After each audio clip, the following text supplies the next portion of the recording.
Bonjour et bonsoir tout le monde. J'espère que vous allez bien. Aujourd'hui, je vous retrouve pour une nouvelle lecture ASMR de la Sainte Bible, Ancien Testament, livre de l'Exode, chapitre 21. Relations entre maître et esclave. Voici les règles que tu leur présenteras. Si tu achètes un esclave hébreu, il servira 6 ans, mais la 7e, il sortira libre, sans rien payer. S'il est entré seul, il sortira seul. S'il avait une femme, sa femme sortira avec lui. Si son maître qui lui a donné une femme et qu'il en ait eu des fils ou des filles, la femme et ses enfants appartiendront à son maître et il sortira seul. Supposons que l'esclave dise « J'aime mon maître, ma femme et mes enfants, je ne veux pas sortir libre. » Alors son maître le conduira devant Dieu, le fera approcher de la porte ou de son menton et lui percera l'oreille avec un poinçon. Ainsi l'esclave sera pour toujours à son service. Si un homme vend sa fille comme esclave, elle ne sortira pas libre comme le font les esclaves du sexe masculin. Si elle déplaît à son maître alors qu'il avait pensé la prendre pour femme, celui-ci facilitera son rachat, mais il n'aura pas le droit de la vendre à des étrangers. Ce sera la trahir. S'il la destine à son fils, il agira envers elle conformément au droit en vigueur pour les filles. S'il prend une autre femme, il ne supprimera rien à la nourriture, aux vêtements et au droit conjugal de la première. Et s'il ne fait pas pour elle ces 3 choses, elle pourra sortir sans rien payer, sans donner l'argent. Dommages corporels et sanctions. Celui qui frappera un homme mortellement sera puni de mort. S'il ne lui a pas tendu de piège et que Dieu les fait tomber entre ses mains, je te désignerai un endroit où il pourra se réfugier. Mais si quelqu'un agit méchamment contre son prochain, en employant la ruse pour le tuer, tu iras jusqu'à l'arracher de mon autel pour le faire mourir. Celui qui frappera son père ou sa mère sera puni de mort. Celui qui enlèvera un homme, qui l'ait vendu ou qu'on l'ait trouvé entre ses mains, sera puni de mort. Celui qui maudira son père ou sa mère sera puni de mort. Si des hommes se battent et que l'un d'eux frappe l'autre avec une pierre ou avec le poing, sans causer sa mort, mais en l'obligeant à garder le lit, celui qui a frappé ne sera pas puni dans le cas où l'autre viendrait à se lever et à se promener dehors avec son bâton. Seulement, il le dédommagera de son interruption de travail et le fera soigner jusqu'à sa guérison. Si un maître frappe son esclave, homme ou femme, avec un bâton et que l'esclave meurt sous ses coups, il sera puni. Mais si l'esclave survit un jour ou 2, le maître ne sera pas puni, car c'est son argent. Si des hommes se battent, heurtent une femme enceinte et la font accoucher sans qu'il n'y ait de conséquences malheureuses, ils seront punis d'une amende imposée par le mari de la femme, qu'ils paieront devant les juges. Mais s'il y a une conséquence malheureuse, tu donneras vie pour vie, œil pour œil, dent pour dent, main pour main, pied pour pied, brûlure pour brûlure, blessure pour blessure, plaie pour plaie. Si un homme frappe l'œil de son esclave, homme ou femme, et qu'il lui fasse perdre l'œil, il le laissera partir libre pour prix de son œil. Et s'il fait tomber une dent à son esclave, homme ou femme, il le laissera partir libre pour prix de sa dent. Si un bœuf frappe de ses cornes un homme ou une femme et que la mort en résulte, le bœuf sera lapidé. On ne mangera pas sa viande et le maître du bœuf ne sera pas puni. Mais si le bœuf avait déjà tendance à frapper et si on avait averti son maître, qui ne l'a pas surveillé, dans le cas où il tuerait un homme ou une femme, le bœuf sera lapidé et son maître sera puni de mort. Si on impose au maître un prix pour le rachat de sa vie, il paiera tout ce qui lui sera imposé. Et si un fils ou une fille que le bœuf frappe, on lui appliquera cette règle.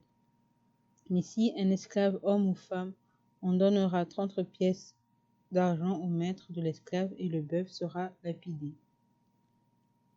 Si un homme retire le couvercle d'une citerne, ou bien si un homme en creuse une sans la couvrir et qu'il y tombe un bœuf ou un âne, le possesseur de la citerne paiera au maître la valeur de l'animal en argent et gardera l'animal mort. Si le bœuf d'un homme frappe de ses cornes le bœuf d'un autre homme et que la mort en résulte, ils vendront le bœuf vivant et en partageront le prix.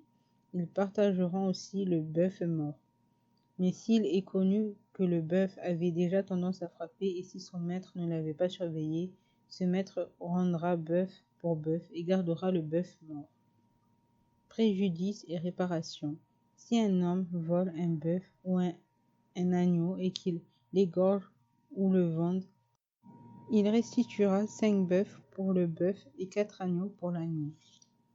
Si un voleur est surpris en train de commettre un vol avec effraction, qu'il soit frappé et qu'il meure, on ne sera pas coupable de meurtre envers lui. Toutefois, si le soleil est levé, on sera coupable de meurtre envers lui. Un voleur devra faire une restitution s'il n'a rien. Il sera vendu pour rembourser son vol. Si ce qu'il a volé, bœuf, âne ou agneau, est encore vivant entre ses mains, il fera une restitution au double. Si un homme fait brouter son bétail dans un champ ou une vigne et qu'il le laisse aller brouter dans le champ d'un autre, il donnera en dédommagement le meilleur produit de son champ et de sa vigne. Si un feu éclate et rencontre des ronces, et que du blé en gerbe ou sur pied, ou bien le champ soit brûlé, celui qui a causé l'incendie sera tenu de donner un dédommagement. Si un homme confie à un autre la garde d'argent ou d'objets et qu'on les vole dans la maison de cette personne, le voleur fera une restitution au double dans le cas où on le trouverait. Si on ne trouve pas le voleur, le maître de la maison se présentera devant Dieu pour déclarer qu'il n'a pas porté la main sur le bien de son prochain.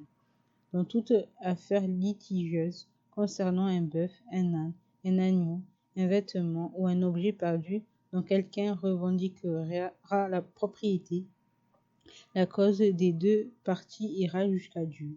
Celui que Dieu condamnera fera à son prochain une restitution au double. Si un homme confie à un autre la garde d'un âne, un bœuf, un agneau ou un autre animal et que l'animal meurt, se casse un membre ou soit enlevé sans que personne ne l'ait vu, on fera intervenir entre les deux parties le serment au nom de l'Éternel. Celui qui a eu la garde de l'animal déclarera qu'il n'a pas porté la main sur le bien de son prochain. Le maître de l'animal devra accepter ce serment et l'autre ne sera pas tenu de le dédommager. En revanche, si l'animal a été volé chez lui, il sera tenu de dédommager son maître. Si l'animal a été déchiqueté, il apportera ses restes en guise de témoignage et il ne sera pas tenu à un dédommagement pour l'animal déchiqueté.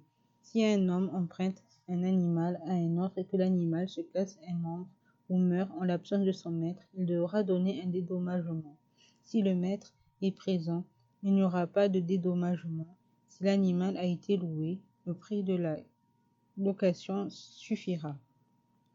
Prescriptions diverses. Si un homme séduit une jeune fille vierge qui n'est pas fiancée et couche avec elle, il paiera sa dot et la prendra pour femme. Si le père refuse de la lui accorder en mariage, il paiera en argent la valeur de la dot des jeunes filles vierges. Tu ne laisseras pas vivre la magicienne. Celui qui couche avec une bête sera puni de mort. Celui qui offre des sacrifices à d'autres dieux qu'à l'Éternel seul sera voué à l'extermination. Tu ne maltraiteras pas l'étranger, mais tu ne l'opprimeras pas, car vous avez été étrangers en Égypte. Tu ne feras pas de mal à la veuve ni à l'orphelin. Si tu leur fais du mal et qu'ils viennent à moi, j'entendrai leurs cris. Ma colère s'enflammera et je vous détruirai par l'épée. Ce sont vos femmes qui deviendront veuves et vos enfants orphelins. Si tu prêtes de l'argent à quelqu'un de mon peuple, au pauvre qui est avec toi, tu ne te comporteras pas envers lui comme un créancier, tu n'exigeras de lui aucun intérêt. Si tu prends en gage le vêtement de ton prochain, tu le lui rendras avant le coucher du soleil. En effet, c'est sa seule couverture. C'est le vêtement dont il s'enveloppe le corps. Dans quoi coucherait-il? S'il criait à moi, je l'entendrai, car je suis plein de grâce. Tu ne maudiras pas Dieu. et tu ne parleras pas mal des chefs de ton peuple. Tu ne tarderas pas à m'offrir la part qui me revient de ta moisson et de ta vendange. Tu me donneras le premier-né de tes fils. Tu me donneras aussi le premier-né de ta vache et de ta brebis.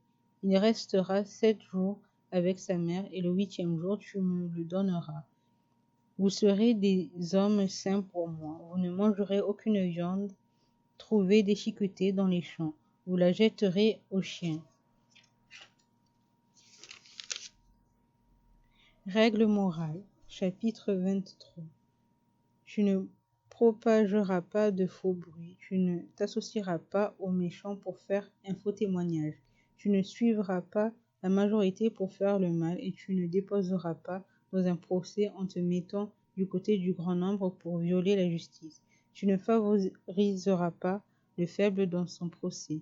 Si tu rencontres le bœuf ou l'âne de ton ennemi alors qu'il est égaré, tu le lui ramèneras. Si tu vois l'âne de ton ennemi s'effondrer sous sa charge et que tu hésites à le décharger, tu l'aideras néanmoins à le décharger. Tu ne porteras pas atteinte au droit du pauvre dans son procès. Tu t'éloigneras de tout mensonge, et tu ne feras pas mourir l'innocent et le juste, car je ne déclarerai pas juste le coupable. Tu n'accepteras aucun cadeau, car les cadeaux aveuglent ceux qui ont les yeux ouverts et pervertissent les paroles des justes. Tu n'opprimeras pas l'étranger. Vous-même, vous savez ce qu'éprouve l'étranger, car vous avez été étranger en Égypte. Les fêtes et le sabbat. Pendant 6 ans, tu ensemenceras la terre et tu en récolteras le produit. Mais la 7e année, tu lui donneras du répit et tu la laisseras en repos. Les pauvres de ton peuple en jouiront et les bêtes des champs mangeront ce qui restera. Tu feras de même pour ta vigne et pour tes oliviers. Pendant 6 jours, tu feras ton travail, mais le 7e jour, tu te reposeras afin que ton bœuf et ton âne aient du repos, afin que le fils de ton esclave et l'étranger reprennent leur souffle. Vous respecterez tout ce que je vous ai dit, et vous ne mentionnerez pas le nom d'autres dieux, qu'on ne l'entende pas sortir de votre bouche. 3 fois par an, tu célébreras des fêtes en mon honneur. Tu observeras la fête des pains sans levain pendant 7 jours. Au moment fixé lors du mois des épis, tu mangeras des pains sans levain, comme je t'en ai donné l'ordre. En effet, c'est au cours de ce mois que tu es sorti d'Égypte. On ne se présentera pas devant moi les mains vides. Tu observeras la fête de la moisson. C'est la fête des premiers fruits de ton travail, de ce que tu auras semé dans les champs. Tu observeras aussi la fête de la récolte, à la fin de l'année, quand tu récolteras dans les champs le fruit de ton travail. 3 fois par an, tous les hommes se présenteront devant le Seigneur éternel. Tu n'offriras pas le sang de la victime sacrifiée en mon honneur sur du pain levé, et on ne gardera pas sa graisse pendant la nuit jusqu'au matin. Tu apporteras à la maison de l'Éternel ton Dieu les tout premiers produits de ton sol. Tu ne feras pas cuire un chevreau dans le lait de sa mère. Instructions et promesses pour la conquête. Voici que j'envoie un ange devant toi pour te protéger en chemin et pour te faire arriver à l'endroit que j'ai préparé. Fais bien attention en sa présence et écoute-le. Ne lui résiste pas. En effet, il ne pardonnera pas vos péchés, car mon nom est en lui. Mais si tu l'écoutes et si tu fais tout ce que je te dirai, je serai l'ennemi de tes ennemis et l'adversaire de tes adversaires. Mon ange marchera devant toi et te conduira chez les Amoréens, les Hittites, les Phéréziens, les Cananéens, les Héviens et les Jébusiens, et je les exterminerai. Tu ne te prosterneras pas devant leurs dieux et tu ne les serviras pas. Tu n'imiteras pas le comportement de ces peuples. Au contraire, tu les détruiras et tu briseras leurs statuts. Vous servirez l'Éternel votre Dieu, et il bénira votre pain et votre eau. J'éloignerai la maladie du milieu de toi. Il n'y aura dans ton pays ni femme qui avorte, ni femme stérile. Je te donnerai une longue vie. J'enverrai ma terreur devant toi. Je mettrai en déroute tous les peuples chez lesquels tu arriveras, et je mettrai tous tes ennemis en fuite devant toi. J'enverrai les frelons devant toi, et ils chasseront loin de toi les Héviens, les Cananéens et les Hittites. Je ne les chasserai pas en une seule année loin de toi, sinon le pays deviendrait un désert et les bêtes des champs se multiplieraient à ton détriment. C'est peu à peu que je les chasserai loin de toi, jusqu'à ce que tu aies suffisamment augmenté en nombre pour pouvoir hériter du pays. Je fixerai tes frontières. Ton territoire ira de la mer des Roseaux à la mer Méditerranéenne, et du désert du Sinaï à l'Euphrate. En effet, je livrerai entre vos mains les habitants de cette région, et tu les chasseras devant toi. Tu ne feras aucune alliance avec eux ni avec leurs dieux. Ils n'habiteront pas dans ton pays, sinon ils te feraient pécher contre moi. Tu servirais leurs dieux et ce serait un piège pour toi. Chapitre 24. Moïse sur le mont Sinaï.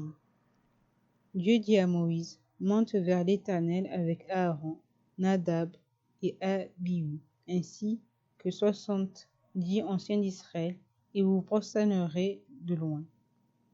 Moïse s'approchera seul de l'Éternel, les autres ne s'approcheront pas, et le peuple ne montera pas avec lui.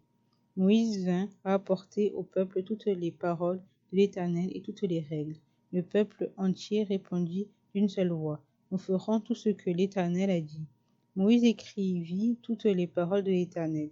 Puis il se leva de bon matin, construisit un autel au pied de la montagne et dressa 12 pierres pour les 12 tribus d'Israël. Il envoya de jeunes Israélites offrir à l'Éternel des holocaustes ainsi que des taureaux en sacrifice de communion. Moïse prit la moitié du sang et la mit dans des bassines et avec l'autre moitié il aspergea l'autel. Il prit le livre de l'Alliance et le lut en présence du peuple. Ils dirent, nous ferons tout ce que l'Éternel a dit, nous y obéirons. Moïse prit le sang et en aspergea le peuple en disant, voici le sang de l'Alliance que l'Éternel a conclu avec vous sur la base de toutes ces paroles. Moïse monta avec Aaron, Nadab et Abihu, ainsi que 70 anciens d'Israël. Ils virent le Dieu d'Israël sous ses pieds, c'était comme une œuvre en saphir, transparent comme le ciel lui-même dans sa pureté. Il ne porta pas la main contre les personnalités israélites. Ils virent Dieu, puis ils mangèrent et burent. L'Éternel dit à Moïse, monte vers moi sur la montagne et reste-y. Je te donnerai les tables de pierre, la loi et le commandement que j'ai écrits pour les enseigner. Moïse se leva avec son assistant Josué et commença à gravir la montagne de Dieu. Il avait dit aux anciens, attendez-nous ici jusqu'à ce que nous revenions vers vous. Aaron et Hur vont rester avec vous. Si quelqu'un a une affaire à régler, c'est à eux qu'il devra s'adresser. Moïse monta sur la montagne, qui fut recouverte par la nuée. La gloire de l'Éternel reposa sur le mont Sinaï, et la nuée le recouvrit pendant 6 jours. Le 7e jour, l'Éternel appela Moïse du milieu de la nuée. La gloire de l'Éternel avait l'apparence d'un feu dévorant au sommet de la montagne, aux yeux des Israélites. Moïse pénétra au milieu de la nuée et continua de gravir la montagne. Il y resta 40 jours et 40 nuits. Instruction pour la construction du tabernacle. Chapitre 25. Les offrandes. L'Éternel dit à Moïse, ordonne aux Israélites de m'apporter une offrande. Vous la recevrez pour moi de tout homme qui la fera de bon cœur. Voici ce que vous recevrez d'eux en offrande, de l'or, de l'argent et du bronze, des étoffes teintes en bleu, en pourpre, en cramoisi, du fin lin et du poil de chèvre, des peaux de bélier teintes en rouge et des peaux de dauphin, du bois d'acacia, de l'huile pour le chandelier, des aromates pour l'huile d'onction et pour le parfum odoriférant, des pierres d'onyx et d'autres pierres pour la garniture de l'éphod et du pectoral. Ils me feront un sanctuaire et j'habiterai au milieu d'eux. Vous ferez ce tabernacle et tous ses ustensiles d'après le modèle que je vais te montrer. L'arche de l'alliance. Ils feront un coffre en bois d'acacia. Sa longueur sera de 125 cm, sa largeur et sa hauteur de 75 cm. Tu le couvriras d'or pur, à l'intérieur et à l'extérieur. et tu lui feras une bordure d'or tout autour. Tu fendras pour lui 4 anneaux en or et tu les mettras à ses 4 coins, 2 d'un côté et 2 de l'autre. Tu feras des barres en bois d'acacia que tu couvriras d'or. Tu passeras les barres dans les anneaux sur les côtés du coffre, pour qu'elles servent à son transport. Les barres resteront dans les anneaux du coffre et n'en seront pas retirées. Tu mettras dans cette arche le témoignage que je te donnerai. Tu feras un couvercle en or pur. Sa longueur sera de 125 cm et sa largeur de 75 cm. Tu feras 2 chérubins en or battu aux 2 extrémités de ce propitiatoire. Fais un chérubin à l'une des extrémités et un chérubin à l'autre des extrémités. Vous les ferez sortir du propitiatoire à ses 2 extrémités. Les chérubins étendront les ailes par-dessus le propitiatoire. Ils le couvriront de leurs ailes et se feront face l'un à l'autre. Ils auront le visage tourné vers ce couvercle. Tu mettras le propitiatoire sur le coffre et tu mettras dans cette arche le témoignage que je te donnerai. C'est là que je te rencontrerai du haut du propitiatoire, entre les 2 chérubins placés sur l'arche du témoignage. Je te donnerai tous mes ordres pour les Israélites. La table des pains consacrés. Tu feras une table en bois d'acacia. Sa longueur sera d'1 mètre, sa largeur de 50 cm et sa hauteur de 75 cm. Tu la couvriras d'or pur et tu lui feras une bordure d'or tout autour. Tu feras tout autour un cadre de 8 cm de large sur lequel tu mettras une bordure d'or tout autour. Tu feras 4 anneaux en or pour la table et tu les mettras aux 4 coins à ses 4 pieds. Les anneaux seront situés près du cadre et recevront les barres destinées au transport de la table. Tu feras ces barres en bois d'acacia et tu les couvriras d'or. Elles serviront à porter la table. Tu feras ses plats, ses coupes, ses gobelets et ses tasses destinées aux offrandes de produits liquides. Tu les feras en or pur. Tu mettras constamment les pains consacrés sur la table devant moi. Le chandelier en or. Tu feras un chandelier en or pur. Ce chandelier sera fait d'or battu. Son pied, sa tige, ses coupes, ses pommes et ses fleurs seront d'une seule pièce. Il y aura 6 branches qui sortiront de ses côtés, 3 branches du chandelier de l'un des côtés et 3 de l'autre. Il y aura sur une branche 3 coupes en forme d'amande, avec pommes et fleurs, et sur une autre branche 3 coupes en forme d'amande, avec pommes et fleurs. Il en ira de même pour les 6 branches sortant du chandelier. Sur la tige du chandelier seront fixées 4 coupes en forme d'amande, avec leurs pommes et leurs fleurs. Il y aura une pomme sous 2 des branches qui sortent de la tige du chandelier, une pomme sous 2 autres branches et une pomme sous 2 autres branches. Il en ira de même pour les 6 branches sortant du chandelier. Les pommes et les branches du chandelier seront d'une seule pièce. Il sera tout entier en or battu, en or pur. Tu feras ces 7 lampes. Elles seront placées sur le chandelier de manière à éclairer en face. Ses mouchettes et ses vases à cendre seront en or pur. On emploiera 30 kilos d'or pur pour faire le chandelier avec tous ses ustensiles. Regarde et fais tout d'après le modèle qui t'est montré sur la montagne. Ceci achève la lecture pour aujourd'hui. J'espère qu'elle vous a plu. Je vous souhaite à tous et à toutes une bonne journée et une bonne nuit, et que la paix soit avec vous et que Dieu vous bénisse.